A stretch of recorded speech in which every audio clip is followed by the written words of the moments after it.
नमस्कार दोस्तों, आपके अपने YouTube channel online study news पर सभी का स्वागत है। आज आपका 49वें नंबर का वीडियो है दोस्तों। यहाँ पर टोटल प्रश्नों की संख्या है 58 और ये 58 प्रश्न आपको करने होंगे दोस्तों। यहाँ पर देखिएगा, ये आपका सिलेबस है और सिलेबस में संविधान चल रहा है आपका राजस्थान रीट भर्ती 2022-23 के लिए।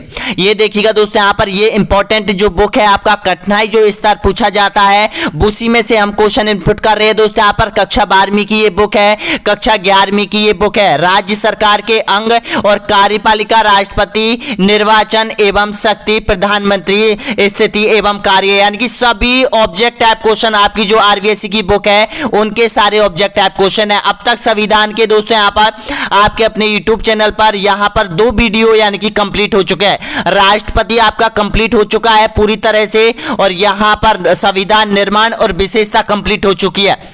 अब स्टार्ट कर लेते हैं दोस्तों। यहाँ पर सबसे पहले तो ये देखिएगा दोस्तों, यहाँ पर ये जो जितनी भी सारी बुक है आप लोगों के लिए दोस्तों, यहाँ पर ये आरबीएससी की सारी बुक है और यहाँ से एक एक क्वेश्चन दिन रात एक करके दोस्तों यहाँ पर आप लोगों तक पहुंचाया जा रहा है सारे क्वेश्चन दोस्तों। यहाँ पर अब देखिएगा, यहाँ से स्टार्ट कर लेते हैं। यहाँ पर पहला क्वेश्चन आपके सामने है।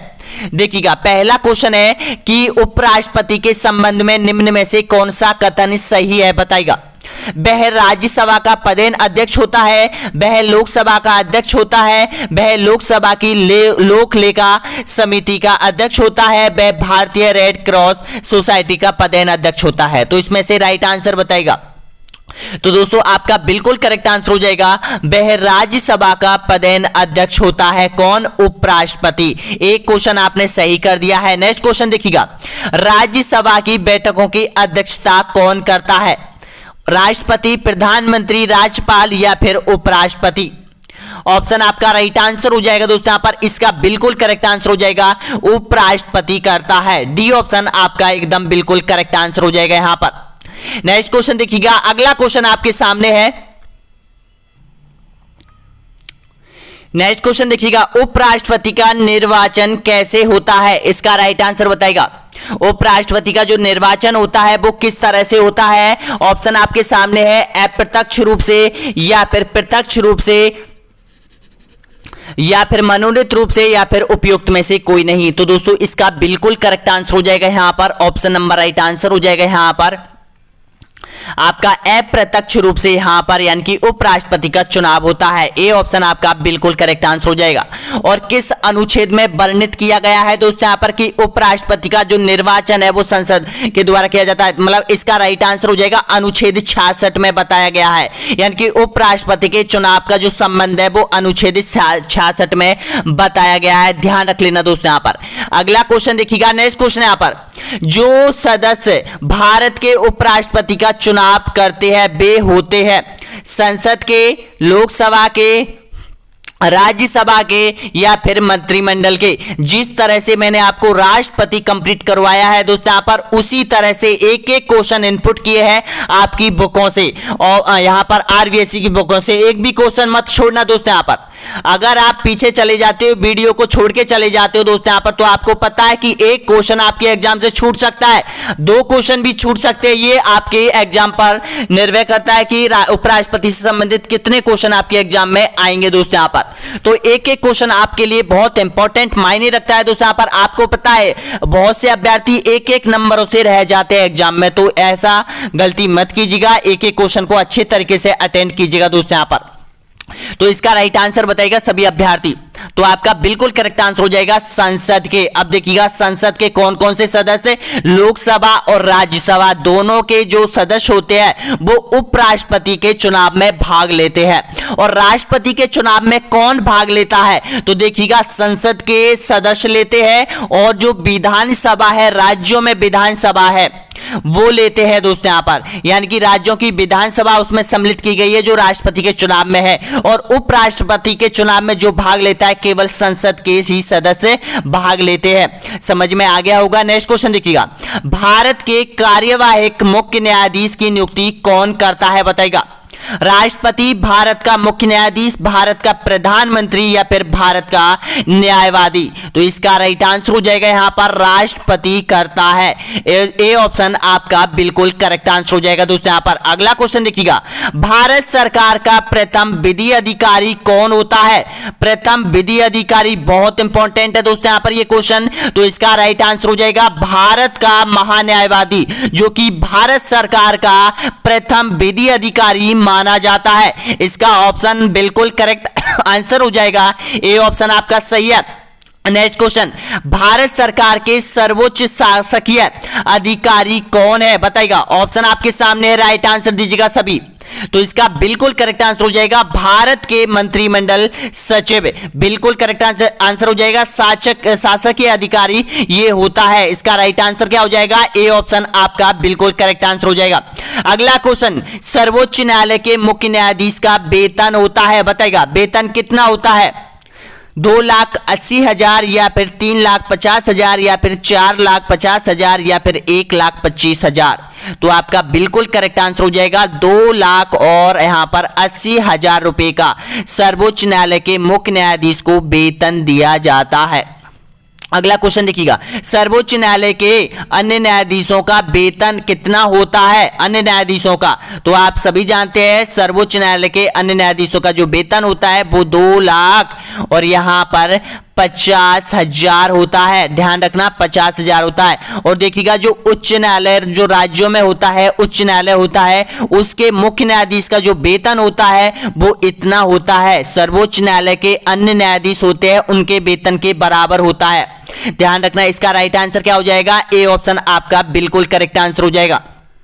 अगला क्वेश्चन देखिए, यहां पर उच्चतम न्यायालय के अन्य न्यायाधीशों का वेतन होता है कितना होता है? बताएगा अन्य न्यायाधीश, जो उच्चतम न्यायालय है जो राज्यों में उच्च न्यायालय है जो राज्यों में होता है, प्रत्येक राज्य में एक उच्च न्यायालय होता है, उसमें जो न्यायाधीश होते हैं उनके वेतन कितना होता है? तो इसका राइट आंसर हो जाएगा आपका ऑप्शन नंबर बिल्कुल करेक्ट आंसर हो जाएगा 2 लाख और 25,000 रुपए। इसका राइट आंसर क्या हो जाएगा? ए ऑप्शन आपका राइट आंसर हो जाएगा। एक बात और समझा दूं दोस्तों, यहां पर देखिएगा जो उच्चतम न्यायालय होता है भारत सरकार का, भारत का एक उच्चतम न्यायालय होता है, उसका मुख्य न्यायाधीश होता है सबसे ऊंचा, उसको तो मिलते हैं 2,80,000 रुपए। और उसके जो अन्य न्यायाधीश होते हैं उनका वेतन होता है 2,50,000 रुपए। और उससे नीचे जो राज्य में उच्च न्यायालय होता है उसमें अन्य न्यायाधीश होते हैं उनको मिलता है 2,25,000 रुपए। और राज्य का जो उच्च न्यायालय होता है उसका जो एक मुख्य न्यायाधीश होता है उसको मिलता है 2,50,000 रुपए, जो कि सर्वोच्च न्यायालय के अन्य न्यायाधीशों के बराबर होता है। अगला क्वेश्चन देखिएगा दोस्तों, यहां पर ये आपकी मेहनत है, एक बार लाइक कीजिएगा, सब्सक्राइब कीजिएगा, शेयर कीजिएगा दोस्तों। यहां पर एक एक बुक से क्वेश्चन इनपुट किया जा रहा है, एक भी क्वेश्चन छोड़ा नहीं जाएगा दोस्तों यहां पर। और सारे क्वेश्चन ऐप पर डाल दिए है दोस्तों, यहां पर सारे क्वेश्चन इनपुट करके ऐप पर डाल दिए है। अब तक जो टेस्ट सीरीज हो चुकी है दोस्तों यहां पर ऐप पर डल चुकी है वो 104 हो चुकी है। और ये अभी डलने वाली है, जो अभी चल रही है दोस्तों यहां पर, ये अभी कुछ ही देर में यानी कि ये डल जाएगी और इसके साथ 105 टेस्ट सीरीज हो जाएगी कंप्लीट दोस्तों यहां पर। और रोज की हम अब 1 या 2-3 टेस्ट सीरीज और डाला करेंगे दोस्तों यहां पर ऐप के अंदर, क्योंकि बहुत ज्यादा अभ्यर्थी रोज रजिस्ट्रेशन कर रहे हैं, रोज तैयारी कर रहे हैं दोस्तों यहां पर। एक बार लाइक कीजिएगा, सब्सक्राइब कीजिएगा। और जो ऑनलाइन स्टडी एग्जाम है इसकी लिंक नीचे दे रखी है दोस्तों यहां पर, आप इसकी लिंक देख सकते हो। ऑनलाइन स्टडी एग्जाम आप सर्च कर सकते हो दोस्तों यहां पर। मैं आपको एक चीज और बता देता हूं, ये 199 रुपए है ना, ये कोई मायने नहीं रखता है आपके एग्जाम को क्रैक करने के लिए दोस्तों यहां पर। मात्र 199 रुपए में आपको कितने क्वेश्चन मिल रहे हैं आपको पता है? एक ही यहां पर 10,000 से ज्यादा क्वेश्चन आपको मिलने वाले हैं, जो कि आरबीएससी के सारी बुकों पर आधारित है दोस्तों यहां पर। बहुत से जो यूट्यूबर है, बहुत से बड़ी कोचिंग संस्थाएं दोस्तों यहां पर आपको केवल 20 मॉडल टेस्ट पेपर, अब 20 मॉडल टेस्ट पेपरों में कितने क्वेश्चन मानते हो आप? लगभग 2500 क्वेश्चन मान के चलो दोस्तों यहां पर। ये 2500 क्वेश्चनों की जो रेट है वो 500 रुपए में आपको दी जा रही है। 500 से 1200, 1000, 2000 रुपए में ये दिए जा रहे हैं दोस्तों यहां पर। और वो बिल्कुल मान्य नहीं होगी कि भाई आरबीएससी के है या एनसीईआरटी के है, वो उनको तो मॉडल टेस्ट पेपर बनाने से मतलब है, क्वेश्चन बनाने से मतलब है, उनकी टेस्ट सीरीज बेची चाहिए दोस्तों यहां पर। केवल आरवीएससी बुक पढ़िए। मैं आपके लिए इतने दिनों से बोल रहा हूं दोस्तों, यहाँ पर आरवीएससी बुक पढ़िए जो कि हमने ऐप पर डाल दी है, बिल्कुल आपके लिए फ्री में है सारी बुक दोस्तों। यहाँ पर ये ध्यान रख लेना, फ्री में दे रहे हैं, उसके साथ हम टेस्ट सीरीज भी आपको मुहैया करा रहे हैं, देखिएगा। और ये सारी चीजें आपको 2023 की जो आपको एग्जाम लगने वाली है दोस्तों, यहाँ पर 2023 में जनवरी जब तक रहेगा ये कोर्स आपके पास मात्र 199 रुपए में दोस्तों। यहाँ पर अगला क्वेश्चन देखते हैं दोस्तों, यहाँ पर जिसकी लिंक वीडियो के नीचे आपको मिल जाएगी। आप हमें कॉल भी कर सकते हो दोस्तों, यहाँ पर इन नंबरों पर आप हमें कॉल भी कर सकते हो। यहाँ पर अगर कोई भी परेशानी है, पेमेंट नहीं हो पा रहा है, आप लॉगिन नहीं कर पा रहे हो, रजिस्ट्रेशन नहीं कर पा रहे हो, हम आपको लॉगिन करवाएंगे। अगर लॉगिन नहीं होता है तो हम आपको कूपन कोड के जरिए एंटर करेंगे, कूपन कोड के जरिए हम आपको जोड़ देंगे दोस्तों। यहाँ पर नेक्स्ट क्वेश्चन देखिएगा, अगला क्वेश्चन है यहाँ पर आपके सामने आ चुका है। अगला देखिएगा यहाँ पर नेक्स्ट क्वेश्चन देखिएगा, भारत के किस केंद्र शासित प्रदेश में अपना उच्च न्यायालय है? दिल्ली, लक्षद्वीप, चंडीगढ़ या फिर पुडुचेरी? तो इसका राइट आंसर हो जाएगा आपका दिल्ली में। नेक्स्ट क्वेश्चन देखिएगा, संसद का स्थायी सदन एवं उच्च सदन कौन सा है बताएगा?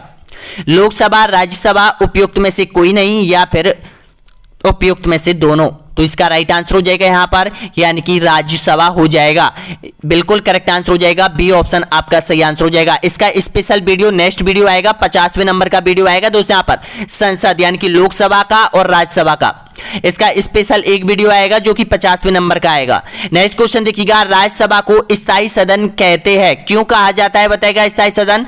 तो इसका राइट आंसर हो जाएगा, इसका विघटन नहीं किया जा सकता है, कभी भी इसका विघटन नहीं होता है। तो इसका राइट आंसर क्या हो जाएगा? ए ऑप्शन आपका बिल्कुल करेक्ट आंसर हो जाएगा। अगला क्वेश्चन, वर्तमान में राज्यसभा के सदस्यों की अधिकतम संख्या कितनी हो सकती है बताइएगा? ऑप्शन आपके सामने है, राइट आंसर दीजिएगा। तो इसका बिल्कुल करेक्ट आंसर हो जाएगा 250। नेक्स्ट क्वेश्चन देखिएगा, वर्तमान में राज्यसभा के सदस्यों की प्रभावी संख्या कितनी है बताइएगा? ऑप्शन आपका राइट आंसर हो जाएगा, वर्तमान स्थिति में अगर आपसे पूछता है एग्जामिनर तो इसका राइट आंसर हो जाएगा 245 हो जाएगा दोस्तों। यहाँ पर नेक्स्ट क्वेश्चन देखिएगा, अगला क्वेश्चन है यहाँ पर, राज्यसभा के लिए राष्ट्रपति द्वारा कितने सदस्य नामांकित किए जाते हैं बताइएगा? ऑप्शन आपका राइट आंसर हो जाएगा 12 सदस्य नामांकित किए जाते हैं। अगला क्वेश्चन देखिएगा, राज्यसभा में प्रतिनिधित्व होता है, किसका प्रतिनिधित्व होता है राज्यसभा में? राज्यों का, संघ शासित क्षेत्रों का, उपयुक्त में से दोनों का या फिर उपयुक्त में से कोई का नहीं? तो आपका राइट आंसर हो जाएगा यहाँ पर उपयुक्त में से दोनों का होता है। यहां से देखिएगा नेक्स्ट क्वेश्चन देखिएगा पर, राज्यसभा में किस राज्य के प्रतिनिधियों की संख्या सर्वाधिक है बताइएगा? उत्तर प्रदेश, बिहार, मध्य प्रदेश या फिर आंध्र प्रदेश? इसका राइट आंसर हो जाएगा उत्तर प्रदेश, ऑप्शन नंबर बिल्कुल सही है, ए ऑप्शन आपका राइट आंसर हो जाएगा। अगला क्वेश्चन, उत्तर प्रदेश में राज्यसभा के लिए कितने सदस्य चुने जाते हैं बताइएगा? ऑप्शन आपका बिल्कुल करेक्ट आंसर हो जाएगा, जो कि सबसे ज्यादा सदस्य चुनकर आते हैं वो एकमात्र राज्य हो जाएगा उत्तर प्रदेश से 31 सदस्य राज्यसभा में चुनकर आते हैं। अगला क्वेश्चन देखिएगा, राज्यसभा के चुनाव हेतु एक सदस्य की आयु निम्न में से कम कितनी होनी चाहिए? 30 वर्ष, 18 वर्ष, 21 वर्ष या फिर 35 वर्ष? ऑप्शन आपका बिल्कुल करेक्ट आंसर हो जाएगा 30 वर्ष होनी चाहिए दोस्तों यहाँ पर। और लोकसभा की अगर बात करें तो उसमें 25 वर्ष अति आवश्यक है, होना जरूरी है दोस्तों यहाँ पर। तो इसका राइट आंसर क्या हो जाएगा? 30 वर्ष। अगला क्वेश्चन देखिएगा, राज्यसभा के सदस्यों की न्यूनतम आयु होती है, कितनी होती है बताइएगा? तो इसका राइट आंसर हो जाएगा यहाँ पर 30 वर्ष होती है, ऑप्शन आपका बिल्कुल करेक्ट आंसर हो जाएगा। नेक्स्ट क्वेश्चन, राज्यसभा के सदस्यों का कार्यकाल कितने वर्ष का होता है बताइएगा? ऑप्शन आपका राइट आंसर हो जाएगा यहाँ पर 6 वर्ष का होता है, ए ऑप्शन आपका राइट आंसर हो जाएगा। अगला क्वेश्चन देखिएगा, राज्यसभा के सदस्य चुने जाते हैं, बताइएगा सही आंसर। तो इसका राइट आंसर हो जाएगा 6 वर्ष के लिए चुने जाते हैं। नेक्स्ट क्वेश्चन, राज्यसभा को भंग करने का अधिकार किसे प्राप्त है बताइएगा? राइट आंसर होना चाहिए प्रधानमंत्री, राष्ट्रपति, उपराष्ट्रपति या फिर उपयुक्त में से कोई नहीं। तो इसका राइट आंसर हो जाएगा यहाँ पर आपका बिल्कुल करेक्ट आंसर हो जाएगा, डी ऑप्शन आपका सही आंसर हो जाएगा। राज्यसभा को कभी भंग नहीं किया जा सकता है, हाँ इसका हटाया जा सकता है दोस्तों यहाँ पर, इसको बिल्कुल संविधान से हटाया जा सकता है, संसद के द्वारा हटाया जा सकता है राज्यसभा को। अगला क्वेश्चन देखिए यहाँ पर, राज्यसभा का सभापति कौन होता है बताइएगा? ऑप्शन आपके सामने है, राज्यसभा का सभापति होता है? बिल्कुल करेक्ट आंसर हो जाएगा उपराष्ट्रपति होता है। ऑप्शन आपका राइट आंसर हो जाएगा ए ऑप्शन आपका बिल्कुल करेक्ट आंसर हो जाएगा। अगर आपसे पूछे कि प्रथम जो यहां पर राज्यसभा हुई थी 1992 से 1962 के मध्य, यहां पर जो राज्यसभा का जो सभापति हुआ था दोस्तों, यहां पर ये कौन हुआ था? तो दोस्तों इसका राइट 10 वर्षों तक रहा था, ये ध्यान रखना, राधा कृष्णन हुए थे। राधा कृष्णन हुए थे, 2 बार उपराष्ट्रपति चुने गए थे दोस्तों यहां पर। उसके बाद ध्यान रखना जाकिर हुसैन हुए थे दोस्तों यहां पर, दूसरे नंबर के जो उपराष्ट्रपति चुने गए थे वो जाकिर हुसैन हुए थे। उसके बाद अगर ध्यान रखना दोस्तों यहां पर बीबी गिरी हुए थे दोस्तों यहां पर, यानी कि बीबी गिरी हुए थे जो यहां पर यानी कि कब से कब तक हुए थे? 1967 से लेके और यहां पर 1969 तक यहां पर ये उपराष्ट्रपति रहे थे, यानी कि राज्यसभा के सभापति के रूप में इन्होंने उपराष्ट्रपति के रूप में कार्य किया था। अगला कौन हुआ था देखिएगा, सारे याद रख लेना दोस्तों यहां पर। एक हामिद अंसारी और राधा कृष्णन से संबंधित क्वेश्चन आपसे पूछा जाता है। और हामिद अंसारी से क्वेश्चन कैसे पूछा जाता है कि सबसे ज्यादा पद पर रहने वाला निम्न में से कौन सा उपराष्ट्रपति है, या फिर कौन सा राज्यसभा का सभापति है? तो ध्यान रखना ऑप्शन में दिया जाएगा राधा कृष्णन या फिर हामिद अंसारी। ध्यान रख लेना दोस्तों यहां पर हामिद अंसारी, हामिद अंसारी ध्यान रखना। अगला क्वेश्चन देखिएगा, नेक्स्ट क्वेश्चन यहां पर, किस सदन में अध्यक्ष उस सदन का सदस्य नहीं होता है? बताइएगा। ऑप्शन आपका राइट आंसर हो जाएगा राज्यसभा, बिल्कुल करेक्ट आंसर हो जाएगा, ए ऑप्शन आपका सही है। नेक्स्ट क्वेश्चन, राज्यसभा के सदस्यों का निर्वाचन होता है? बताइएगा सही आंसर, मैंने अभी आपको बताया था। तो देखिएगा, राज्यों के विधानसभा के निर्वाचित सदस्यों के द्वारा राज्यसभा के सदस्यों का निर्वाचन होता है। तो आपका राइट आंसर हो जाएगा ऑप्शन नंबर बिल्कुल करेक्ट आंसर हो जाएगा, राज्यों के विधानसभाओं के निर्वाचित सदस्यों के द्वारा। अब देखिएगा, अभी आपको पता है कि 3 से 4 सीटों पर राजस्थान में राज्यसभा की सीटों पर चुनाव हो रहे हैं, और आपको पता है यहां पर जो विधायक होते हैं वो इसमें भाग लेते हैं। सुना होगा आपने यहां पर अशोक गहलोत जी के बारे में यहां पर कि उन्होंने भी उदयपुर में यहाँ पर जो अपनी मीटिंग ली है, सभी विधायकों की मीटिंग ली है, उनके साथ कितने विधायक है और यहाँ पर कौन किस सीट पर खड़ा हो रहा है राज्यसभा की में, किसको टिकट दिया जा रहा है, ये आपको सबको पता है। इस तरह के क्वेश्चन करंट में आ सकते हैं यहाँ पर। नेक्स्ट क्वेश्चन देखिएगा, अगला क्वेश्चन है यहाँ पर, राज्यसभा द्वारा लोकसभा को धन विधेयक कितने समय में लौटा दिए जाना चाहिए? बताएगा। तो आपका बिल्कुल करेक्ट आंसर हो जाएगा 14 दिन में। इसका राइट आंसर क्या हो जाएगा? ए ऑप्शन आपका बिल्कुल सही है। अगला क्वेश्चन देखिएगा, राज्यसभा एक है, बताना होगा राज्यसभा क्या है? तो ये स्थायी सदन होता है राज्यसभा। अगला क्वेश्चन देखिएगा, निम्न में से कौन जनता द्वारा प्रत्यक्ष रूप से निर्वाचित सदन है? कौन सा है? तो इसका राइट आंसर हो जाएगा लोकसभा हो जाएगा। अगला क्वेश्चन देखिएगा, भारत में लोकसभा किसका प्रतिनिधि करता है? राइट आंसर दीजिएगा। तो इसका राइट आंसर हो जाएगा भारतीय जनता का। नेक्स्ट क्वेश्चन, मूल संविधान में लोकसभा सदस्यों की संख्या कितनी निर्धारित की गई थी? ऑप्शन आपका राइट आंसर हो जाएगा 500। अगला क्वेश्चन, लोकसभा की अधिकतम सदस्य संख्या कितनी हो सकती है? बताएगा इसका राइट आंसर। तो इसका राइट आंसर हो जाएगा यहाँ पर 552 हो सकती है, बी ऑप्शन आपका एकदम बिल्कुल करेक्ट आंसर हो जाएगा। अगला क्वेश्चन, वर्तमान में लोकसभा सदस्यों की प्रभावी संख्या कितनी है? बताइएगा। प्रभावी संख्या आपको बतानी है, तो इसका राइट आंसर हो जाएगा 545। अगला क्वेश्चन देखिएगा, राष्ट्रपति कितने सदस्यों को लोकसभा के लिए नामांकित करता है? बताइएगा। इसका आंसर कमेंट बॉक्स में देना है दोस्तों, यहाँ पर टिप्पणी में भी देना है। अगला क्वेश्चन देखिए, यहां पर लोकसभा के अध्यक्ष को कौन चुनता है? बताइएगा इसका राइट आंसर। ऑप्शन आपके सामने है, तो इसका राइट आंसर हो जाएगा लोकसभा के सदस्य। अगला क्वेश्चन, किस राज्य में लोकसभा की सर्वाधिक सीटें स्थित है? आपका सही आंसर हो जाएगा उत्तर प्रदेश। लोकसभा के लिए प्रथम आम चुनाव कब हुए थे? इसका राइट आंसर हो जाएगा यहाँ पर प्रथम आम चुनाव हुए थे लोकसभा के लिए 1952 में। अगला क्वेश्चन, बजट सबसे पहले किस सदन में पारित किया जाता है? बताएगा। लोकसभा, राज्यसभा, उपयुक्त में से कोई नहीं या फिर उपयुक्त में से दोनों सदनों में? ऑप्शन आपका राइट आंसर हो जाएगा यहाँ पर लोकसभा में सबसे पहले बजट पेश किया जाता है।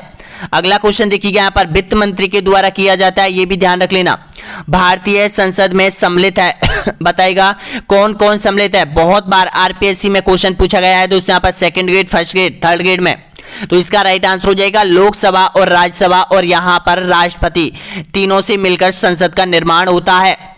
अगला क्वेश्चन देखिएगा यहाँ पर, यानी कि सांसद का चुनाव लड़ने के लिए प्रत्याशी को न्यूनतम आयु कितनी होनी चाहिए? ऑप्शन आपका सही आंसर हो जाएगा 25 वर्ष। अगला क्वेश्चन देखिएगा, लोकसभा में राज्यों को किस आधार पर सीटें आवंटित होती है? बताइएगा। ऑप्शन आपका राइट आंसर हो जाएगा जनसंख्या के आधार पर। अगला क्वेश्चन देखिएगा, मंत्रिपरिषद किसके प्रसाद पर्यंत पर कार्य करती है? ऑप्शन आपका राइट आंसर हो जाएगा यहां पर, बिल्कुल करेक्ट आंसर हो जाएगा लोकसभा के प्रसाद पर्यंत पर। ए ऑप्शन आपका सही है। नेक्स्ट क्वेश्चन देखिएगा, भारत सरकार को कानूनी विषयों पर परामर्श कौन दे सकता है? बताइएगा। बहुत बहुत इंपॉर्टेंट क्वेश्चन है दोस्तों यहाँ पर, भारत सरकार को कानूनी परामर्श की जरूरत होती है, उसको कौन देता है? अटॉर्नी जनरल या फिर अटॉर्नी जनरल, महान्यायवादी, या फिर उच्चतम न्यायालय का मुख्य न्यायाधीश, या फिर विधि आयोग का अध्यक्ष, या फिर इनमें से कोई नहीं? तो आपका बिल्कुल करेक्ट आंसर हो जाएगा यहाँ पर जो अटॉर्नी जनरल महान्यायवादी होता है, इसका राइट आंसर हो जाएगा यहाँ पर। कानून का बहुत अच्छा ज्ञाता माना जाता है। नेक्स्ट क्वेश्चन देखिएगा, संसद के प्रत्येक सदन की कार्यवाही में संसद का सदस्य न होते हुए भी कौन भाग लेता है? देखिएगा दोस्तों यहाँ पर ये न है, ध्यान रखना, न होते हुए भी कौन भाग ले सकता है? कौन सा ऐसा व्यक्ति है जो कि संसद के उच्च सदन का सदस्य नहीं है लेकिन संसद के कार्य में ये भाग ले सकता है? उपराष्ट्रपति, महान्यायवादी, मुख्य न्यायाधीश, या फिर इनमें से कोई नहीं? तो आपका बिल्कुल करेक्ट आंसर हो जाएगा यहां पर, ऑप्शन नंबर राइट आंसर हो जाएगा महान्यायवादी। अगला क्वेश्चन देखिएगा यहां पर, संविधान के किस अनुच्छेद के अंतर्गत राष्ट्रपति द्वारा भारत के महान्यायवादी की नियुक्ति की जाती है? ये अनुच्छेद बहुत इंपॉर्टेंट आ रहे हैं दोस्तों यहां पर अब आपके, तो इसका राइट आंसर हो जाएगा अनुच्छेद 76। अनुच्छेद 76 में वर्णित किया जाता है कि राष्ट्रपति भारत के महान्यायवादी की नियुक्ति करेगा। ऑप्शन आपका बिल्कुल सही आंसर हो जाएगा, सी ऑप्शन आपका एकदम करेक्ट आंसर हो जाएगा। अगला क्वेश्चन देखिएगा, महान्यायवादी को प्रति माह कितना रुपया वेतन दिया जाता है? बताइएगा। 3,50,000, 2,80,000, 2,50,000 या फिर 2,25,000? तो आपका बिल्कुल करेक्ट आंसर हो जाएगा यहाँ पर 2,50,000 रुपए का वेतन दिया जाता है। नेक्स्ट क्वेश्चन देखिएगा यहाँ पर, भारत के संपरीक्षा एवं लेखा प्रणाली का प्रधान कौन होता है? बताइएगा। योजना आयोग, वित्त आयोग, भारत का नियंत्रक एवं महालेखा परीक्षक, या फिर भारत का महान्यायवादी? तो इसका राइट आंसर हो जाएगा आपका ऑप्शन नंबर बिल्कुल सही है, सी ऑप्शन आपका करेक्ट आंसर हो जाएगा। जो भी अभ्यर्थी यहां तक पहुंचा है एक बार लाइक कीजिएगा दोस्तों, यहां पर हम लाइक का इंतजार कीजिएगा, सब्सक्राइब कीजिएगा दोस्तों, यहां पर सब्सक्राइब का इंतजार कर रहे हैं। बहुत बहुत धन्यवाद सभी के लाइक आए हैं। अगला क्वेश्चन देखिएगा, नेक्स्ट क्वेश्चन है यहाँ पर, केंद्र सरकार के व्यय को नियंत्रण करने की शक्ति किसमें निहित है? बताइएगा। संसद में, राष्ट्रपति में, केंद्रीय वित्त मंत्री में, या फिर नियंत्रक एवं महालेखा परीक्षक में? तो आपका बिल्कुल करेक्ट आंसर हो जाएगा, डी ऑप्शन आपका एकदम करेक्ट आंसर हो जाएगा यहां पर। अगला क्वेश्चन देखिएगा, निम्नलिखित में से वह कौन सा अधिकारी है जो भारत सरकार के वित्तीय लेन देन में लेखाकरण के लिए जिम्मेदार होता है? बताइएगा। ऑप्शन आपका राइट आंसर हो जाएगा, यानी कि सार्वजनिक धन का रक्षक होता है कौन? नियंत्रक एवं महापरीक्षक लेखा। इसका राइट आंसर क्या हो जाएगा? सी ऑप्शन आपका एकदम बिल्कुल करेक्ट आंसर हो जाएगा। अगला क्वेश्चन, भारत के नियंत्रक एवं महालेखा परीक्षक किसके लिए मुख्य लेखाकार तथा लेखा परीक्षक के रूप में काम करता है? ऑप्शन आपका राइट आंसर हो जाएगा, संघ तथा राज्यों के लिए। डी ऑप्शन आपका राइट है। नेक्स्ट क्वेश्चन, भारत के नियंत्रक तथा महालेखा परीक्षक की नियुक्ति कौन करता है? बताइएगा। इसका राइट आंसर हो जाएगा राष्ट्रपति करता है, डी ऑप्शन आपका राइट आंसर हो जाएगा। ये दो इंपॉर्टेंट क्वेश्चन है, महान्यायवादी की नियुक्ति कौन करता है? तो महान्यायवादी की नियुक्ति करता है राष्ट्रपति, और नियंत्रक महालेखा परीक्षक की नियुक्ति कौन करता है? इसकी भी नियुक्ति राष्ट्रपति के द्वारा की जाती है। एक अगला क्वेश्चन देखिएगा, नेक्स्ट क्वेश्चन यहाँ पर, भारत के नियंत्रक एवं महालेखा परीक्षक की नियुक्ति संविधान के किस अनुच्छेद के तहत की जाती है? देखिएगा, दोनों ही बहुत इंपॉर्टेंट क्वेश्चन है दोस्तों यहाँ पर, महान्यायवादी और महालेखा परीक्षक की नियुक्ति किस किस अनुच्छेद से होती है? तो इसका राइट आंसर क्या हो जाएगा? अनुच्छेद 148। ऑप्शन आपका राइट आंसर हो जाएगा सी ऑप्शन आपका बिल्कुल करेक्ट आंसर हो जाएगा। इस अनुच्छेद के तहत तो होती है महान्यायवादी की नियुक्ति जो कि राष्ट्रपति करता है, और अनुच्छेद 148 के तहत यानी कि जो नियुक्ति होती है वो महालेखा परीक्षक की नियुक्ति होती है। अगला क्वेश्चन, भारत का नियंत्रक एवं महालेखा परीक्षक अपना प्रतिवेदन देता है, किसको देता है? तो ये देता है यहां पर बिल्कुल करेक्ट आंसर हो जाएगा राष्ट्रपति को देता है। डी ऑप्शन आपका एकदम करेक्ट आंसर हो जाएगा दोस्तों यहां पर। अब देखिएगा दोस्तों यहां पर ये क्वेश्चन आपने कंप्लीट कर लिए, 58 क्वेश्चन आपने क्रैक किए हैं और 58 क्वेश्चनों में से आपने कितने प्रश्नों का सही जवाब दिया है जरूर बताइएगा दोस्तों यहां पर, क्योंकि इसमें सबसे ज्यादा क्वेश्चन पूछे गए थे लोकसभा और राज्यसभा के। तो जरूर बताना आपने कितने क्वेश्चनों का सही जवाब दिया है दोस्तों। यहाँ पर अब तक आपके जो भारतीय संविधान चल रहा है उसके यहाँ पर 3 वीडियो कवर हो चुके हैं। अगला जो वीडियो आने वाला है वो सर्वोच्च न्यायालय यहाँ पर और भारतीय संसद के प्रमुख अंक जिसे प्रधानमंत्री और मंत्रिपरिषद के क्वेश्चन आने वाले हैं दोस्तों यहाँ पर। इस तरह से ये क्वेश्चन कंप्लीट कराए जाएंगे आपके। उसके बाद भारत का संवैधानिक जो संस्थाएं होती है उनके कंप्लीट कराए जाएंगे, यानी कि एक एक टॉपिक आपका क्लियर करवाया जाएगा दोस्तों यहाँ पर। ये आपका सिलेबस है, इस सिलेबस के तहत पूरा कोर्स आपका कवर करवाया जा रहा है और आपका जो कोर्स है वो अब तक जो कंप्लीट हो चुका है वो लगभग यहाँ पर यानी कि 80 से 75% कवर हो चुका है दोस्तों यहाँ पर। ज्योग्राफी और संविधान के कुछ वीडियो घट रहे हैं दोस्तों यहाँ पर।